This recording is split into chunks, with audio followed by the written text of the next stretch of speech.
주옵소서. 예수님 이름으로 기도합니다. 아멘.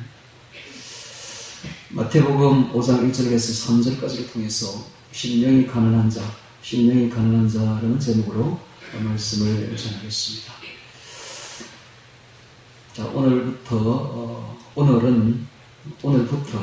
이제 몇 주간에 걸쳐서 이 팔복에 대해서 우리가 공부를 하게 될 것인데요. 먼저 이 팔복을 보기 전에 산상수훈이 무엇인지를 한번 우리 생각을 해보아야 됩니다. 산상수훈은 마태가 기록하기를 이렇게 기록하고 있습니다. 예수께서 물을 보시고 산에 올라가 앉으시니 제자들이 나오자 산에 올라가 산상수훈, 그래서 이름을 산상수훈이라고 그렇게 이야기를 하죠. 이 숫자가 드리울 숫자입니다. 산 위에서 드리운 주의 교훈이다, 이런 뜻이죠. 그런데 누가복음에서는 이것을 누가복음 6장을 한번 펼쳐볼까요? 누가복음 그 뒤에 보면 6장 17절에 들어가 보면 누가복음 똑같은 이야기가 나옵니다. 나오는데 누가복음 6장 17절에 보면 예수께서 저희와 함께 내려오사 평지에 서시니라고 되어 있습니다. 평지에 서시니. 그래서 그리고 그때부터 이제 계속 20절에 보시면 똑같은 이야기를 하시죠. 가난한 자는 복이 나니 하나님 나라가 너희 것이니 이제 줄인 자는 복이, 이렇게 그 똑같은 내용이 나오죠. 평지 교훈이라 이렇게 해요. 누가복음에서는. 근데 왜 똑같은 것을 가지고 누가는 평지에 서시니라고 기록하고 있고 마태는 왜 산에 올라가라고 기록하고 있을까? 여기에는 큰 의미가 있다는 걸 알아야 됩니다. 이 부절을 놓고 모든 주석가들이 한 가지로 공통적으로 하는 말씀이 뭔가 하면 마태는 의도적으로 산에 올라가 앉으시니라고 기록하고 있다라고 하는 거예요. 왜 의도적으로 산에 올라가라고 기록했을까요? 물론 이 산은 팽팽한 바로 우리가 지난번에 보았던 가버나움 뒷산입니다. 가버나움 뒷산 우리 사진으로 봤지만 그게 높지 않죠.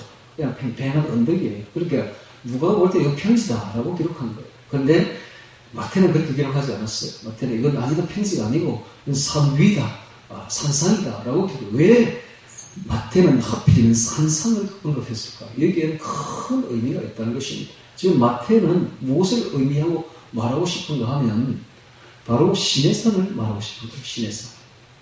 시내산에서 어떤 일이 벌어졌습니까? 이스라엘 백성들을 하나님이 애굽에서 출애굽시켜가지고 시내산 밑에 이렇게 오게 한 거예요. 그리고 그 시내산 밑에 와서 드디어 하나님께서 시내산에 천둥과 번개로 빽빽한 구름으로 그리고 거대한 화염으로 임하시고 그리고 말씀하기 시작한 겁니다. 그때 이스라엘 백성들이 얼마나 두려웠던지 떨었던지 모세 보고 말하기를 모세 네가 가서 하나님께 말씀을 듣고 우리에게 전해다오. 우리가 지금 너무 두려워서 하나님의 음성을 들을 수가 없다. 죽을 것만 같다. 라는 이야기를 하고 있습니다. 그래서 모세가 그 시내산 꼭대기에 올라가서 하나님의 법을 받아오죠. 그것이 바로 십계명입니다. 이 십계명은 하나님이 직접 손으로 쓴 거예요. 두 돌판을 가지고 내려옵니다. 그리고 두 돌판을 백성에게 주려고 하는데 백성들이 그 세를 못 참고 금송아지 사건을 일으켜가지고 두 돌판을 깨어버리고 다시 올라갑니다. 다시 두 돌판을 가지고 내려와서 십계명을 반포하죠. 이 십계명을 반포하는 것이 바로 그때부터 이스라엘 백성들이 하나님 백성이 된 겁니다. 그래서 원래 이 나라가 성립이 되려면 하나님 나라라고 하죠. 이스라엘 백성은 하나님 나라라고 했습니다. 전 세계에서 딱 구별된 하나님의 나라였는데 나라에 세 가지 특징이 있어요. 첫째는 주권이 있어야 돼요. 주권이 없으면 나라가 안 됩니다. 두 번째는 백성이 있어야 돼요. 백성이 없으면 나라가 안 되죠. 그래서 이스라엘 백성을 불러낸 겁니다. 그 다음에 영토가 있어야죠. 영토. 이 세 가지가 있어야 되는데 그 영토를 얻기 위해서 이스라엘 백성들이 40년 훈련을 받고 가나안 땅을 정복해서 그 땅을 얻게 됩니다. 가나안 땅. 그래서 영토가 생겨지죠. 그래서 하나님 나라가 성립된 겁니다. 근데 여기서 가장 중요한 건 주권이에요. 이 주권이 무엇인가? 주권은 바로 법입니다. 법. 하나님의 법을 선포하고 그 하나님의 법대로 행하게 하는 것. 이게 바로 주권이죠. 그래서 그 나라의 백성은 그 나라의 주권대로 움직여야 됩니다. 그 주권이 없으면 나라가 성립이 안 되죠. 법이 있어야 돼요. 그 법이 선포된 것이 바로 시내산이다 이 말이에요. 그래서 하나님 나라가 성립이 된 겁니다. 그 이야기를 지금 하고 싶은 거예요. 지금 마태는 그 이야기를 시내산에서 일어났던 그 사건이 예표고 그림자다 이 말이에요. 실제가 어딨냐? 실제가 바로 여기서 일어납니다. 예수 그리스도께서 이 땅에 오셔가지고 하나님 나라를 지금 세운 거예요. 회개하라, 천국이 가까웠는데 하나님 나라가 가까웠느니라 하시면서 이제 하나님 나라를 세운 거예요. 세워가지고 그 하나님 나라가 이제 선포되기 시작하는 그것을 그대로 지금 가져온 거예요. 그래서 이게 원형이고 예수님께서 지금 이 산상수훈을 하시는 이게 원형이고 그걸 예표하고 그림자로 보여준 실제적이고 구체적인 사건이 바로 시내산 사건이다 하는 이야기를 지금 하고 싶은 거예요. 그래서 하나님 나라가 무엇인가를 알아야 됩니다. 하나님 나라. 이걸 모르면 평생을 교회를 다녀도 하나님 나라는 천국에 못 들어갑니다. 이 천국에 들어가려면 오늘 설교 대단히 중요합니다. 오늘 이 설교가 어쩌면은 천국과 지옥을 가를 수도 있습니다. 그래서 오늘 설교를 강타를 내 심령에 받아야 돼요. 그래서 내 심령이 이 설교를 듣고 이제 끼워져야 됩니다. 해서 새롭게 거듭나야 돼. 성령으로 거듭나지 않으면 천국에 못 들어갑니다. 여러분, 그래서 천국에 들어가려면 먼저 천국이 무엇인지를 알아야 돼요. 그래서 예수님이 오셔서 이렇게 말을 하시죠. 회개하라, 천국이 가까웠느니라. 이렇게 말했을 때에 천국은 먼 미래에 있을 죽어서 갈 그날을 지금 이야기한 게 아닙니다. 예수님이 지금 오셔서 회개하라, 천국이 가까웠느니라 라고 말했을 때에 이 천국은 실제적으로 현재 이루어지는 천국을 말합니다. 즉 예수님 자신이 천국입니다. 우리 마음이 천국입니다. 우리 마음에 예수님을 받아들이면 이미 천국이 이루어진 거예요. 그래서 누가복음에 말하기를 여기 있다 저기 있다고도 못하리니 하나님 나라는 너희 안에 있느니라 라고 말했던 게 바로 이겁니다. 지금 이루어진 거예요. 지금 이루어진 거예요. 지금 내가 천국을 경험하지 못하면 죽어서 갈 천국은 없는 겁니다. 시작도 안 됐는데 뭘 완성을 기대한단 말입니까? 다시 한번 말합니다. 시작되지 않았다면, 내 안에서 천국이 시작되지 않았다면 죽어서 천국에 들어가는 것은 요원한 일이다. 안 된다. 시작이 안 되는데 뭘 완성을 기대한단 말입니까? 시작이 돼야, 천국이 시작이 돼야 됩니다. 천국이 내 안에서 경험돼야 돼. 내가 천국에 지금 참여해야 돼. 그래야 들어간다. 앞으로도 완성된 그 나라에 들어간다는 거예요. 천국은 이미 시작됐습니다. 그걸 알아야 돼요. 그런데 이걸 다 모르더라고요. 이걸 모르니까 이상한 확신을 가진 거예요. 믿으면 천국 간다더라. 막 아직도 믿으면 천국 간다더라. 믿습니다 하면 천국 간다더라. 이상한 확신이죠. 자기 안에 지금 천국도 없으면서 뭘 천국 간다 말이에요. 내 안에 천국이 있어요. 내 안에 천국이 들어와야 돼. 내 안에 예수가 있어요. 내 안에 주님이 들어와야 돼. 내 안에서 성령이 임해야 돼. 내 안에 하나님 나라가 임해야 돼. 내 안에 하나님 나라가 지금 임하지 않으면 죽어서 갈 천국은 없는 겁니다. 지금 교회가 이상하게 가르쳤어, 사람들. 이상하게 가르쳐가지고 희한한 방법으로 속여놨어요. 이거 위선입니다. 위선. 그런 식으로는 절대 천국을 못 들어갑니다. 오늘 결정되는 거예요. 바로 이 시간에. 할렐루야.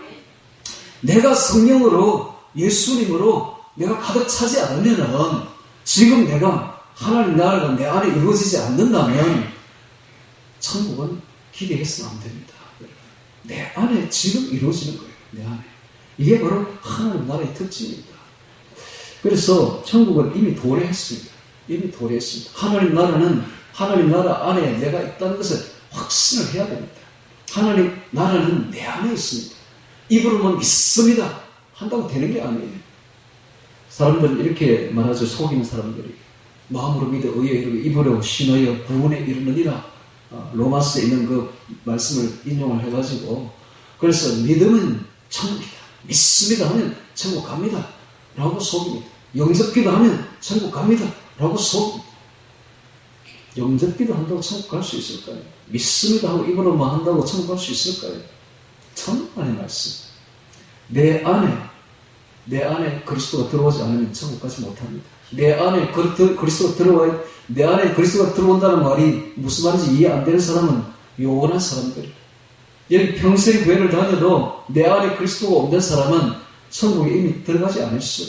하나님 나라가 이미 시작도 안 됐어. 시작도 안 됐는데 무슨 완성을 기대한단 말입니까? 분명한 것은 내 안에 이미 시작되어야 됩니다. 할렐루야. 내 안에 이미 시작되어야 됩니다. 그래서 팔복이라는 것이, 팔복 한번 보겠습니다. 심령이 가난한 자는 복이 있나니 천국이 저희 것이며, 그리고 첫 번째 복이 나오는데, 이것을 KJV 성경에 찾아보면 blessed, 심령이 가난한 자는 복이 있나니 왜냐하면 천국이 저희 것이기 때문이다. 이렇게 나옵니다. 그러니까 우리가 생각했던 거 틀리죠. 심령이 가난하면 천국이 저희 것이다 라고 생각했는데 천만에 그게 아니고, 심령이 가난한 자는 복이 있는데 왜냐하면 천국이 이미 저희 안에 임했기 때문이다, 이런 뜻입니다. 천국이 내 안에 임한 사람의 특징이 나타나는 게 심령 가난으로 나타나더라, 이 말입니다. 천국은 이미 임해야 됩니다.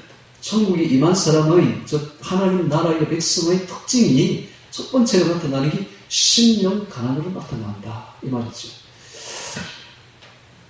그래서 자, 이 8가지가 지금 나타나는데, 8가지 그 특징들이 나타나는데, 이 8가지가 다 유기적입니다. 다 연결되어 있어요. 심령이 가난한 자가 곧 애통하는 자요. 심령이 가난한 자가 곧 의에 줄이고 목마른 자요. 온유한 자요. 심령이 가난한 자가 긍휼이 여기는 자요. 심령이 가난한 자가 마음이 청결한 자요. 심령이 가난한 자가 화평케 하는 자요. 심령이 가난한 자가 바로 의를 위해서 핍박을까지 받는 데까지 나아가는 자인 것입니다. 이 심령이 가난한 것이 사실은 기본이요. 이게 모든 것입니다. 여기서 모든 복이 다 결정되는 것입니다. 그런데 심령이 가난하려고 노력할 필요는 없어요. 왜냐하면 이건 자연적으로 나타나는 특징입니다. 하나님 나라가 임한 사람에게는 자연히 심령이 가난하게 되어 있습니다. 하나님 나라가 임하는 것이 원인이고 먼저고, 심령이 가난한 것은 뒤에 나타나는 하나의 특징으로 나타난다라는 것입니다. 그래서 우리는 심령이 가난하려고 노력할 필요는 없는 것이고, 하나님 나라가 내게 임하도록 기도해야 되는 것입니다. 할렐루야. 하나님 나라가 내게 임하는 것이 중요합니다. 성령이 내게 임하는 것이 중요합니다. 예수님이 내게 임하는 것이 중요합니다. 예수님이 바로 성령이고 예수님이 바로 천국입니다. 할렐루야. 예수님이 내 안에 임하시면 이미 천국이 내게 임한 것입니다. 그런 사람의 특징이 어떻게 나타난다? 심령이 가난한 것으로 나타나더라 라는 것입니다. 자, 그래서 아까도 제가 이야기했듯이 지금 이 예수님이 하신 이 5장, 6장, 7장 산상수훈은 어떻게 들렸는가, 듣는 사람에게. 물론 그렇지 않은 사람도 그 중에 있었겠지만 대부분의 사람들 어떻게 들렸는가를 표현하는 게 7장 마지막에 기록되어 있죠. 7장. 마지막 한번 볼까요? 마태복음 7장 마지막에 28절에 보니까 예수께서 이 말씀을 마치심에 무리들이 그걸 가르치심에 뭐하니? 놀래니. 이겁니다. 놀래니. 이는 그 가르치시는 것이 권세 있는 자와 같고 저희 서기관들과 같지 아니함이니라. 놀래니. 이게 중요합니다. 놀래니. 왜 이런 말을 기록했을까요? 이것이 시내산에서 일어났던 것과 똑같은 체험이 있었다는 사실입니다.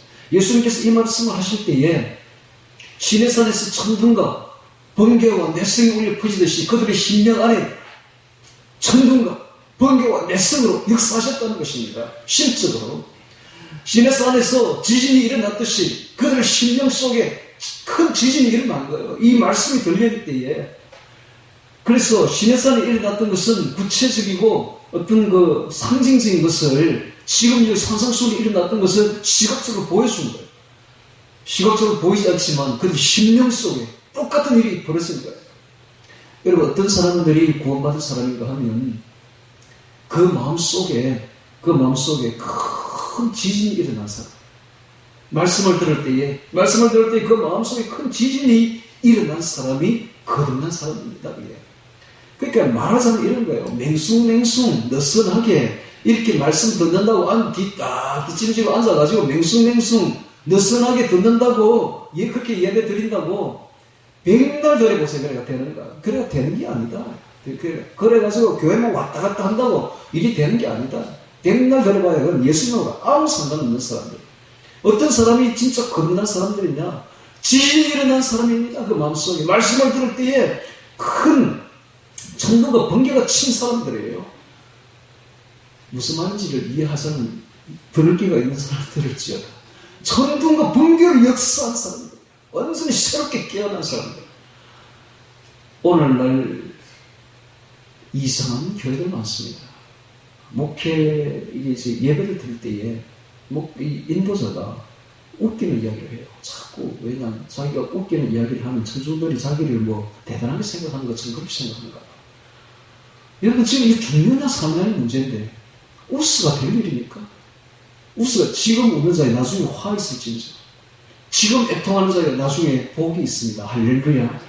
애통해야 돼요. 죄를 놓고 지금 죽느냐 사느냐의 문제인데 지금 웃기가 될 일입니까? 지금 우스가 될 일입니까? 그래서 천둥과 번개로 역사해야 돼요. 진지해야 돼요. 경외해야 돼요. 두렵고 것 뚫림으로 들어야 돼요. 주의 말씀은 두렵고 것 뚫림으로 그 신의 산 관계는 그와 같이 똑같은 일이 벌어져야 된다 이 말이에요. 예배는 그렇게 드려야 됩니다. 예배는 언제든지 그렇게 드려야 됩니다. 두렵고 뚫림으로 하나님 앞에 경외심으로 천둥과 번개로 지진으로 역사하는 예배가 되어야 되는 것입니다. 할렐루야. 느슨하게 냉숭냉숭 그렇게 들어갖고는 백날 들어야 소용없다. 부자 청년처럼 그런 식으로 예배 드려갖고는 안 된다. 구원이 안 된다라는 것입니다. 그래서 정말 생명 걸고 우리가 복음을 들어야 되고 생명 걸고 해야 됩니다. 온 힘을 다 기울여야 돼요. 온 마음을 다 쏟아야 돼요. 생명을 걸어야 됩니다.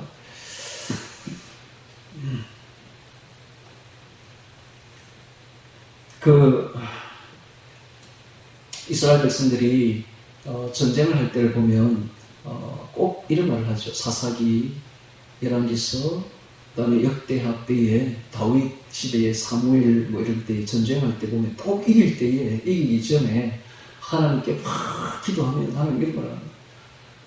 내가 그들을 너희 손에 붙였습니다. 이런 말을 합니다. 내가 그들을 너희 손에 붙였습니다. 이게 하나님의 딱 말씀이에요. 승리하겠다. 너희들을 하여 승리케 해주겠다. 하는 말 때는 꼭 그 말을 써요. 그들을 너희 손에 붙였습니다. 이 말이 어디 있느냐? 창세기 나옵니다. 창세기 9장에 노아가 배에서 내려가지고 하나님께 제사를 드릴 때에 하나님이 그 말을 하셔요. 이 모든 동물들을 너희 손에 붙였습니다. 너희를 무서워하리니 동물들이, 짐승들이 이 모든 것들을 너희 손에 붙였습니다. 이 말입니다. 그래서 그 말을 똑같은 말을 계속 하십니다. 그래서 다윗이 그 말을 듣고 나면 일어나서 전쟁하러 갑니다. 전쟁하러 가면 반드시 이겨요. 기드온 300용사도 기드온이 그 말을 듣고 나가는 겁니다. 그 말을 듣기 전에는 적이 무섭죠. 왜냐하면 항상 이스라엘은 전쟁할 때 보면은 적의 숫자가 이스라엘 숫자보다는 월등히 많았습니다. 비교가 안 되게 많았습니다. 또한 무기도 저쪽이 훨씬 더 강하고 저쪽은 말도 있고 그래서 인간적으로 보면 도저히 싸움에서 이길 수 없는 그런 싸움이었어요. 그럴 때 하나님께 기도하면 하나님이 이런 말을 해요. 두려워하지 말라. 그들을 너희 손에 붙였습니다. 라고 말합니다.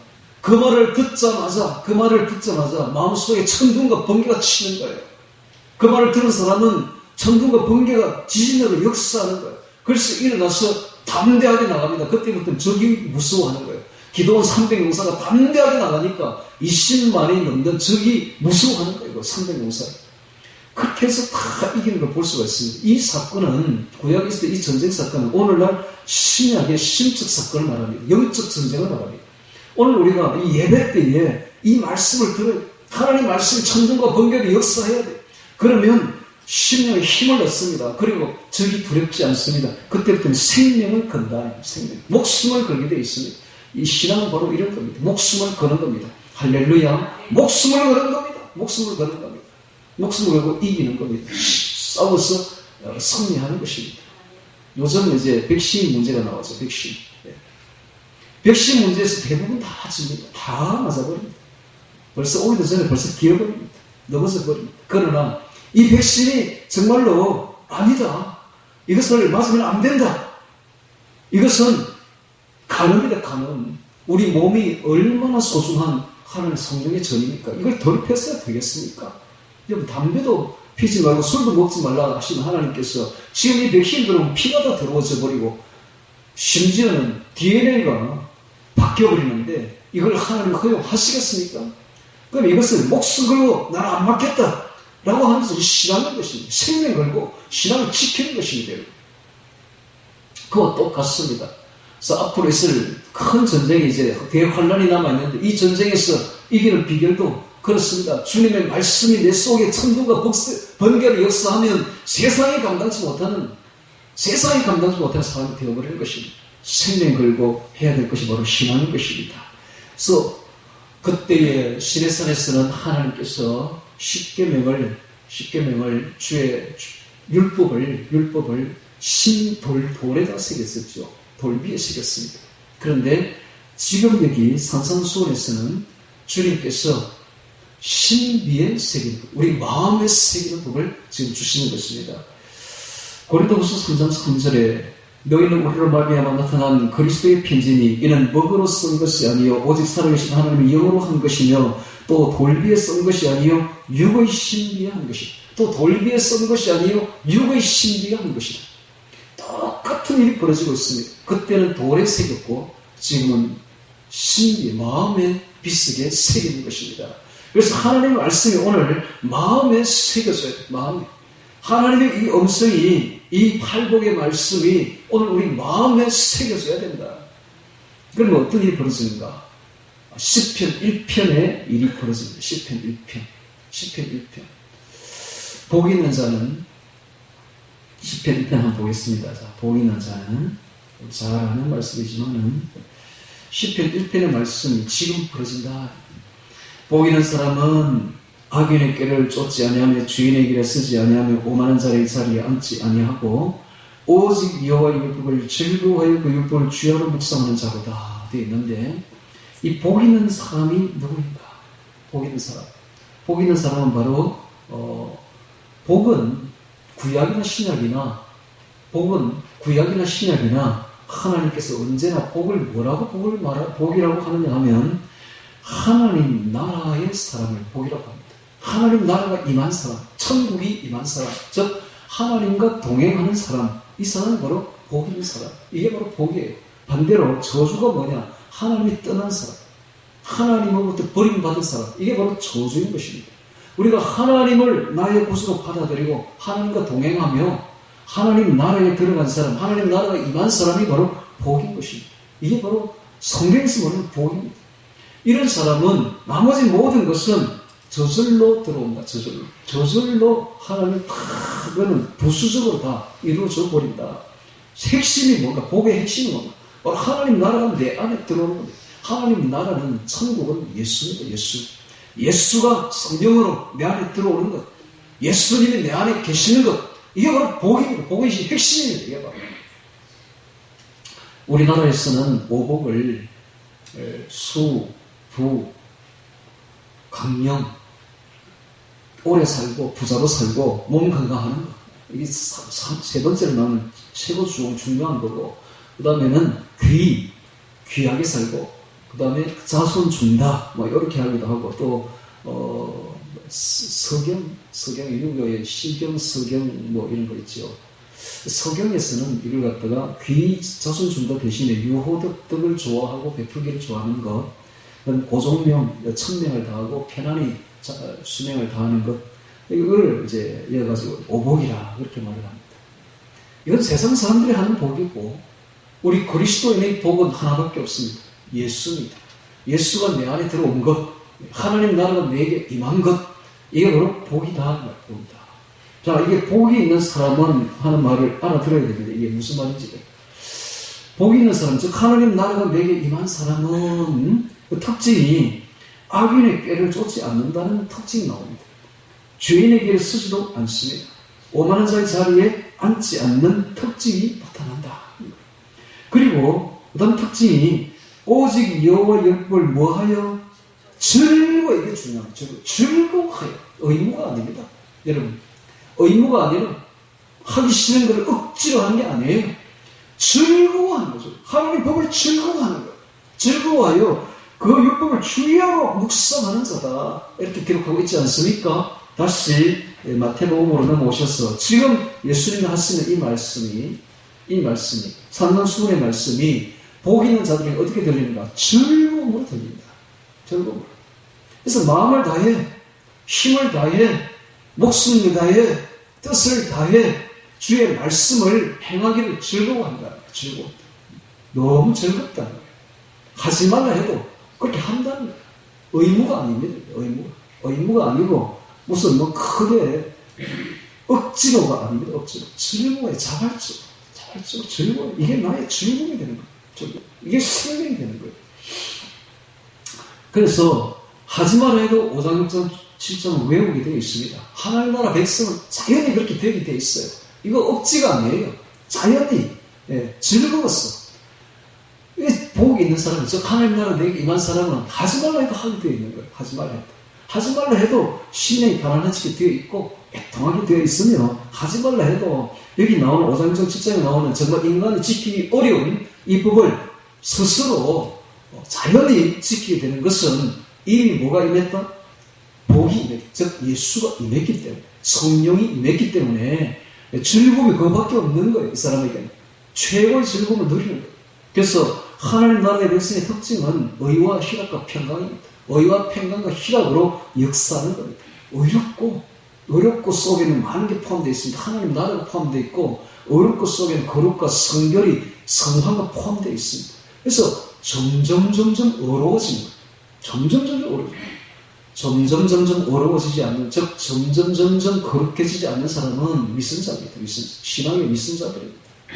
어제보다는 오늘은 좀 더 어려워지고 거룩해지고, 오늘보다는 내일이 좀 더 거룩해지고 더 성화되는 것이 정상이에요. 만약 그렇지 않는다는 그 사람은 위선자, 가짜입니다. 점점 의에 줄이고 목마르게 되어 있어요. 할렐루야. 그렇게 되어 있는 거예요. 그게 더 즐겁고 그게 제일 재밌는 거예요. 여러분, 세상 사람들은 일락을 즐기죠. 일락을 즐기는 자는 살았으면 죽었느니라. 죽은 자들입니다. 우리는 일락이 즐거운 게 아니에요. 일락은 아무것도 아니에요. 우리가 즐거운 것은 하나님 나라가 임하는 것이 즐거운 거예요. 할렐루야. 그래서 그렇게 하려는 사람들은 특징이 나타나는데 기도의 씨름꾼이 되는 겁니다. 기도의 씨름꾼이 되는 겁니다. 하지 말라 해도 골방에 들어가서, 강가에 가서, 자기 골방에 들어가서, 교회에 와서 기도의 씨름꾼이 되는 사람, 그래서 그 기도 중에 주의 성령이 임하고 그 성령으로 인해서 즐겁고 기뻐하는 사람, 그거 외에는 기쁨이 없는 사람, 이 사람들이 복이 있는 사람, 천국이 임한 사람들입니다. 거꾸로 말하면 기도하지 않는 사람은 가짜예요. 위선자들. 여기 앉아있을 때 위선자들이 전혀 하나님 나라와 상관이 없는 사람들. 그런 사람들 일락이 즐겁겠지.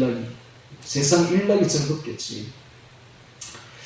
그래서 세상이냐 주님이냐 이걸 이제 결정을 해야 됩니다. 세상이냐 주님. 여러분, 한 가정도 부부가 잘 지내려면, 평생 기쁘고 즐겁게 지내려면 제1조건이 뭐냐?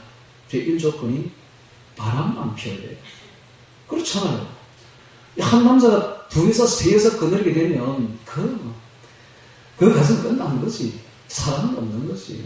그래서 주님도 마찬가지. 하나님도 또 마찬가지입니다. 하나님도 하나님의 백성이 되려면 영적 음행을 안 해야 됩니다. 거의 제1조가 10계명에 너는 나 외에는 다른 신들을 너에게 두지 말지니랍니다. 너는 다른 신들, 이 다른 신이 뭘까요? 이 세상이야, 세상. 세상을 너의 마음속에 두지 말지니라 이겁니다. 세상 신이라고 하잖아. 우리가 세상을 좋아하게 되면 반드시 그 뒤에 신이 따라붙게 돼 있어요. 세상 신이 마귀가 따라붙게 돼 있어요. 세상에 일락된 마귀가 있습니다. 세상의 그 중독, 어떤 중독 많죠. 중독, 게임 중독, 스포츠 중독, 무슨 스크린 중독 많잖아요. 그 중독 뒤에는 반드시 그 중독을 역사하게 하는, 즐거움을, 쾌락을 역사하게 하는 신이 있는데, 그게 바로 세상 신이다. 그 세상 신과 같이 가면 이 가늠한 자예요, 가늠한 자. 하나님과 동행할 수 없는 자들입니다. 오늘 우리는 극빈자가 돼요, 극빈자. 이 가난한 자가 그냥 가난한 게 아니라 극빈자입니다. 극빈자. 누구의 외부의 도움 없이는 살 수 없는 자들. 이게 바로 극빈자들이죠. 이스라엘에 가면 극빈자가 세 종류가 있었죠. 당시에 고아와 과부와 외국인입니다. 고아와 과부와 객이죠. 외국인들. 이 세 부류는 외국인들 같은 경우에 누가 죽여도 누가 아무 할 말이 없어요. 외국에서 죽었는데 누가 그걸 보장한다면 나라가 없으니까 법도 없어, 보호 장치도 없어요. 죽여버려도 상관이 없어. 그런 사람들이 외국인들. 그 다음에 당시의 여인들은 직업이 없어, 직업이. 지금은 여성들이 직업을 가졌으니까 아주 떳떳하죠. 그래서 여자들이 아주 힘이 있습니다. 왜? 직업이 있으니까. 근데 당시에는 직업이 없어요. 그러니까 남편이 없으면 이건 죽는 자리라, 이 자리가. 고아도 마찬가지죠. 자, 이 세 부류는 누구의 외부적인 도움이 없이는 살 수 없는 사람들이에요. 이게 바로 그리스도입니다. 그리스도가 없이는 살 수가 없다고 고백하는 사람들. 주 없이 살 수 없네. 이렇게 나와요. 주 없이 살 수 없네. 주 없이 살 수 없네. 나는 이 찬송을 작곡한 사람이야말로 참 진짜 그리스도인이라고 생각합니다. 주 없이 살 수 없네. 그래요. 딱 정확하게 찍은 거예요. 이게 바로 심령이 가난한 자들입니다. 극빈자들입니다. 주 없이, 주님 없이 저 살 수 없습니다.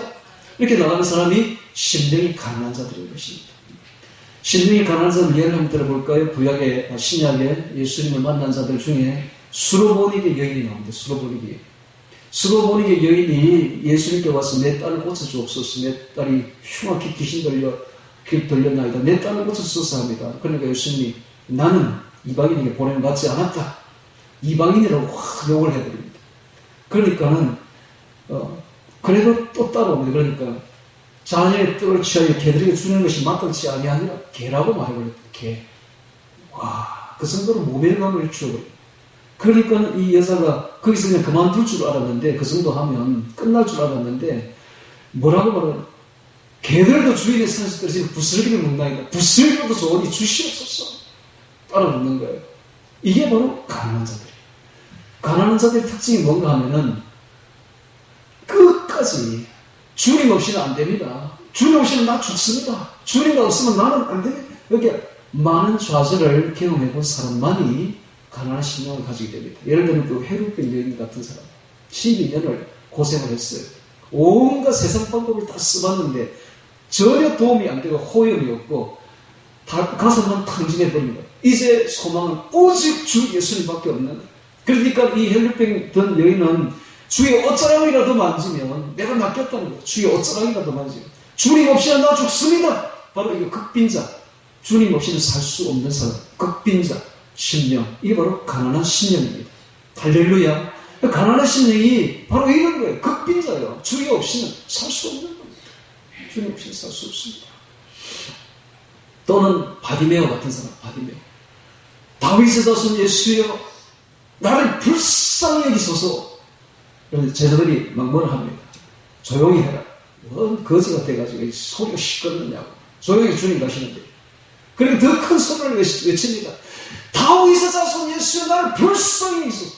이 사람은 뭐 주위에 아랑곳하지도 않습니다. 왜? 예수님 없으면 죽으니까. 예수님 없이는 나는 죽는 자리니까. 이게 바로 가난한 심리입니다. 가난한 심리. 오늘 우리가 이렇게 되어야 됩니다. 반대를 이야기해볼게요. 반대는 부자 청년이에요. 부자 청년이 와서 말합니다. 주여 나는 최선을 다했습니다. 율법을 지키는데 여러분 최선 가지고는 안 됩니다. 최선 가지고. 생명을 내버려야 됩니다. 신앙은 생명을 내버려야 됩니다. 최선 가지고 되는 게 아닙니다. 나의 있는 힘을 다해서 최선을 다했으면 안 돼. 그거 안 돼. 주 없이는 살 수 없습니다라고 나와야 돼요. 그게 신앙입니다. 오늘 우리가 부자 청년처럼 느슨하게 맹숭맹숭 그렇게 신앙생활을 했다가는 아무도 천국 못 들어갑니다. 그걸 알아야 돼요. 이 부자 청년이 그렇게 나오니까 예수님이 이렇게 말해요. 너의 재산을 다 팔아서 가난한 자들에 나눠 주어라. 그러고 나를 따라오더라 하니까 부자 청년이 재물이 너무 많으므로 근심하여 돌아가는 뒤에는 소식이 없습니다. 지금까지. 안 돌아오는 거예요. 왜? 최선을 하는 사람은 목숨을 걸지 않습니다. 여러분, 오늘날 신앙인들이, 현대인이 전부 다 부자 청년들이에요. 거의 다 부자 청년들이에요. 라오디게아, 미지근해. 목숨을 걸지 않아요. 최선을 하는다고 말은 하지만 전혀 목숨을 걸지 않습니다. 여러분, 신앙은 최선이 아니에요. 목숨을 걸어요. 예수 아니면 안 됩니다! 라고 나와야 되는 거예요. 부자 청년에게는 예수 아니라도 될 게 많았던 거예요. 세상의 방법이 많은 거예요. 오늘날 현대 신앙인들은 예수님 아니라도 할 수 있는 방법이 많이 고안을 해야 됩니다. 예수님 아니라도 많은 거예요. 대안들이 많은 거예요. 부자가 부자들이에요. 오늘 우리는 예수 아니면 안 된다로 나와야 됩니다. 할렐루야. 이게 바로 신령이 가능한 거예요. 신령이. 나를 불쌍히 여기소서 라고 나와야 되는 것입니다. 자, 그렇기 때문에 새롭게 변화된 사람은, 신령이 새롭게 변화된 사람은 무서울 게 없는 거예요. 그래서 힘이 있습니다. 강력한 거예요. 이런 사람들은 세상 감당이 안 되는 사람들이에요. 이렇게 나와야 신앙인, 진정한 신앙인인데, 오늘날 신앙인들이 무력합니다. 왜 무력한가? 이 목숨을 걸지 않는 거, 신령이 가난하지 않은 거, 극빈자가 아닌 거예요. 다 부자다. 맹숭이야. 듣는 것도 느슨하게. 즐기듯이 예배를 드린다. 즐기듯이. 무슨 TV, 극장에 와서 영화 한 프로 보듯이. 내하고는 별로 상관없는 이야기들이네. 그냥 나는 교회만 왔다 갔다 하면 되는 것이네. 나 영접기도 했고, 믿습니다 했으니까 난 천국 가겠지. 전부 다 이런 식이에요. 이렇게 무력한 거예요. 교회가 힘이 없는 겁니다. 세상을 뒤집지 못하는 겁니다. 무력한 겁니다. 영적으로 싸워서 이기지 못하는 겁니다. 오늘 우리가 힘 있는 성도가 되려면 목숨을 걸어야 됩니다. 할렐루야. 신령이 가난해져야 된다. 신령이 가난해져야 되는 것입니다. 구원을 한번 맛보기 시작하면 완성에 대해서 열망을 가지게 됩니다. 열망을 가지게 돼요. 그러나 목마르지 않는 자들은 위선자들입니다. 열망이 없는 사람들은 위선자들입니다. 맛보지 않았으니까 열망이 없는 것이. 한 번 딱 맛을 보면, 예수 그리스도에 대한 맛을 한 번 딱 보면 그걸 가지고 싶으면 미치는 거예요. 그게 없으면은 소망이 없고 즐거움이 없는 거예요. 평강도 없는 거예요. 그래서 그는 기도할 수밖에 없는 겁니다. 매일매일 기도해서 그걸 가지지 못하면, 예수를 가지지 못하면 내가 살 수가 없는 거예요. 이런 사람들이 신령이 가난한 사람들입니다. 그런데 맛보지 않았으니까, 한 번도 맛을 본 적이 없으니까, 한 번도 성경 경험을 해본 적이 없으니까, 한 번도 예수 경험을 해본 적이 없으니까 열망도 없는 겁니다. 항상 맹숭맹숭입니다. 너선 맹숭맹숭. 그래서 오늘 천국을 소유한 자들은 복 있는 자들인데, 이런 자들은 그 특징이 신령이 가난한 극빈자가 된다는 거예요. 즉 예수 아니면 못 살게 된다는 거예요. 예수 아니면 못 살게 된다. 예수가 바로 천국이요. 예수 없이는 못 사는 거예요. 이것이 바로 신령이 가난한 자들입니다.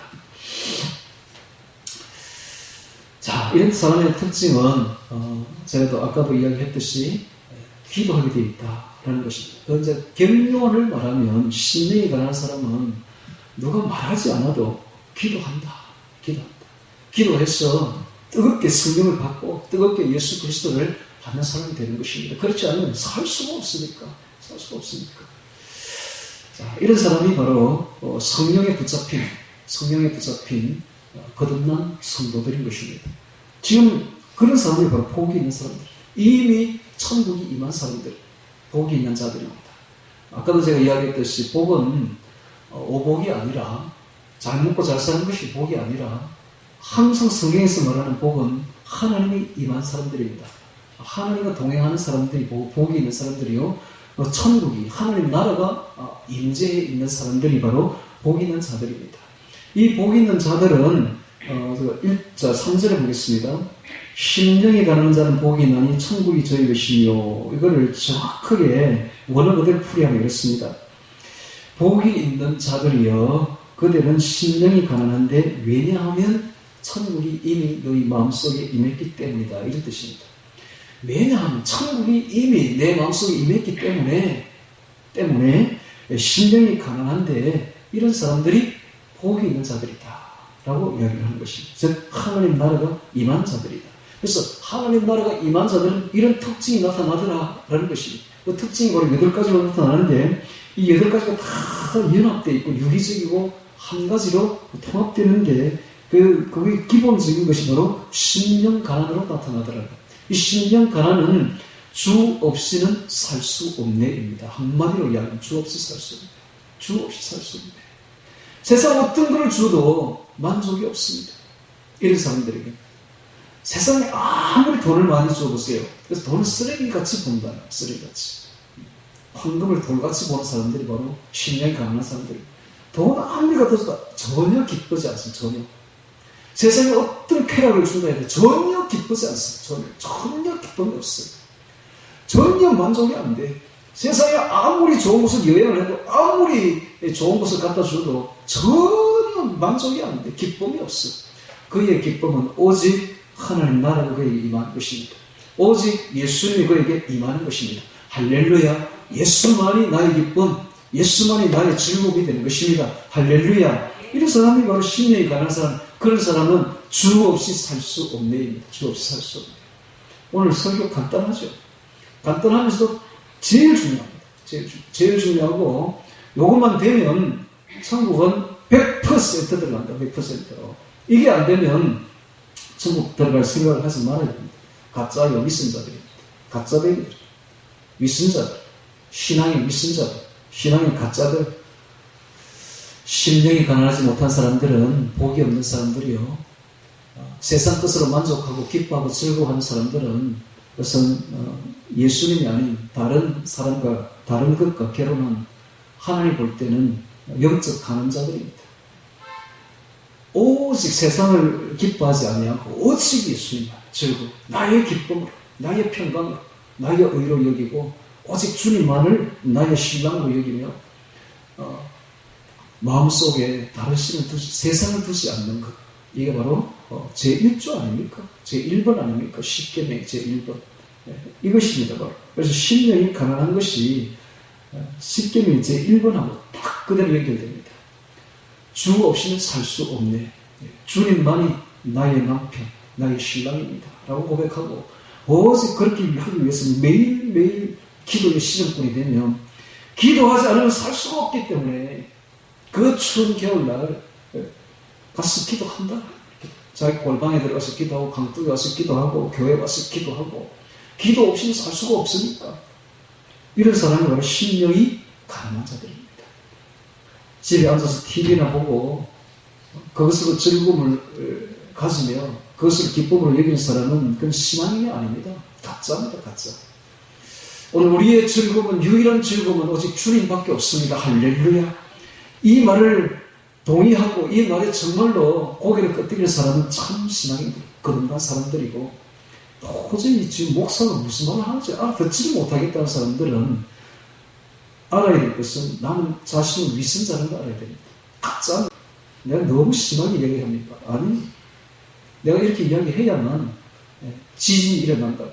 마음에 지진이 일어나서 나는 안 되는구나. 내가 이래갖고 신앙이 되는 게 아니구나 이게. 마음에 지진이 일어나야 돼요. 마음에 내성이 쳐야 돼요. 마음에 천둥이 쳐야 됩니다. 이래가지고 지옥 가는구나 내가 하는 것을 깨닫고 지금부터라도 회심해야 돼요. 회개해야 돼요. 그래서 예수님 말하지 않습니까? 회개하라. 천국이 가까우면 지금 천국이 지금 가까이 와 있습니다. 회개하여서 마음만 열면 천국이 들어오는 거예요. 내 안에 지금 천국이 들어와야 돼요. 그래야 완성된 천국에 들어가는 것입니다. 할렐루야. 시작이 안 됐으면 완성할 수가 없는 거예요. 이 이야기를 오늘 밤을 새워서 제가 계속 똑같은 이야기를 하고 싶지만 알아들었다 생각하고 이제 여기서 마치겠습니다. 네. 똑같은 이야기, 아주 간단한 이야기인데 심령이 가난한 자, 주 없이 살 수 없네. 주 없이 살 수 없네. 주 없이 살 수 없네. 이게 바로 심령이 가난한 자. 주 없이 살 수 없는 사람이 되기를 바랍니다. 심령이 가난한 자, 복받은 자여. 왜냐하면 천국이 너에게 임했기 때문이다. 그러므로 심령이 가난한 수밖에 없는 것이다. 주 없이 살 수 없는 사람이 될 수밖에 없는 것이다. 라고 주님께서 말씀하시는 것입니다. 이 말씀을 깊이 새겨듣고 주 없이 살 수 없는 심령이 가난한 자들이 되는 복이 임하기를 주의 이름으로 축원합니다. 다 같이 오늘 말씀 기억하며 기도드리겠습니다.